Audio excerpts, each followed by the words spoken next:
my people? Thank you for joining me on my channel, Matamoros OG Truth. And like I promised y'all, I'm giving y'all that update on that issue in Matamoros, Mexico. Like I said, my condolences out to the two Americans that lost their life. Like I said, it would have been worse.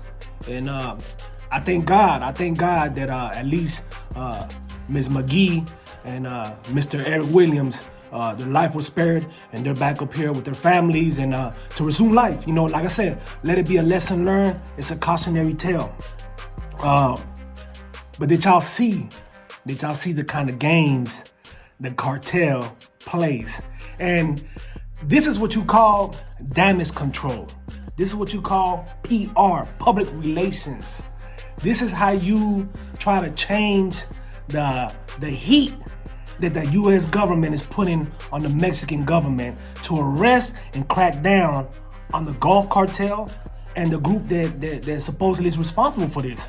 And the group was the Scorpions. Now, I told y'all in my first video that the Scorpions, they're an armed wing for the Gulf cartel. They're enforcers. They ride around that area of Tamaulipas, Matamoros, right across the border.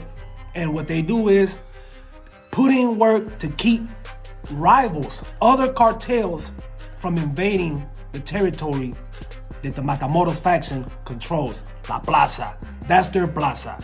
And they're at war with the C.D.N, Cartel del Oeste. This is another cartel that's vying for that control. Like I said, they want to control the corridor, that border right there that goes into the United States. That's $1 billion corridor right there. So they want to control that. So that's why you have the fighting. That's why you have the level 4 designated by the U.S. government. It's a war zone, y'all. And like I told y'all in my last video, if you ain't got to go down there, if you can live without going down there, don't go down there. And you have other spots in Mexico that are as hot or even hotter, believe it or not. It's like you stepping into Ukraine. Once again, it's a level 4. That's the highest level that the U.S. government designates a foreign country danger to American citizens. So keep that in mind.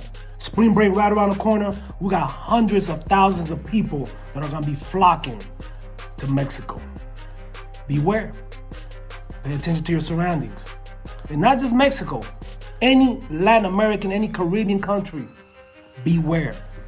European countries is not as bad, but wherever you have cartel present, Latin America, the Caribbean, you have to be extra careful. So that being said, what I'm saying, they gave up 5 of their members. Supposedly these are the 5 that kidnapped the 4 Americans, Miss McGee, Tay. And supposedly these are the guys that were, doing the dirt, doing all the dirty work. They killed 2, like I said, and kidnapped the other 2. Those 2, they were rescued. I believe that from the moment this happened and it got all over the news, all over the media, it was just a matter of time that the big bosses for the Gulf cartel were like, man, what the fuck are y'all doing? Y'all fucking up. They don't want the unnecessary heat of having the United States government put pressure on the Mexican government because it disrupts their operation. They're bringing a lot of people right now to that area, man, that they're gonna try to break that shit up. So what they're trying to do is they're trying to do damage control by offering these 5 up. These are the sacrificial lambs. Now, are they significantly important members of the cartel? I strongly doubt it. I believe these are 5 low level that are, dispensable. And in other words, if we lose them, it don't matter. We got 30 more that could replace them. That's what that is. They're not offering nobody of caliber, nobody that has a high position in the cartel. Nah, they're not doing that. These are sacrificial lambs. That's how the cartel operates, okay? That letter that you see right there is typical in Mexico.